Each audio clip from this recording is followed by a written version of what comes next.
Mimi nikiwa kiongozi wa taifa hii kwa mapenzi ya Mungu, nimesema Kenya hii tunataka tushirikiane.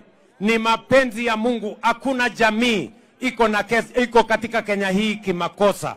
Hakuna jamii iko Kenya hii kwa mwaliko wa mtu yeyote. Hawa jamii zote za Kenya wako Kenya hii kwa mapenzi ya Mungu. Na mimi kama kiongozi wa Kenya, mimi nimesema nitaunganisha jamii zote za Kenya. Tufanye kazi na viongozi wote, tuwatumikie wananchi wote wa Kenya bila ya kuwabagua, bila ya ukabila, bila ya chuki, bila ya mambo ya kubaguzi, kwa sababu Kenya ni moja na ni nchi yetu na ni mapenzi ya Mungu sisi wote tuwe katika taifa hili la Kenya. Nimekubaliana hata na Raila Amolo Odinga, former prime minister. Tumekubaliana na yeye ya kwamba hatutaki ukabila Kenya. Hatutaki siasa ya chuki Kenya. Hatutaki siasa ya migawanyiko Kenya.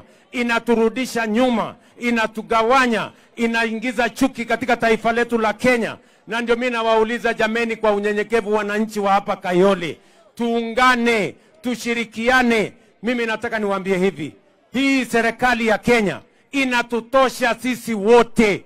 Sio lazima jamii moja iondoke ndio jamii ingine ingie.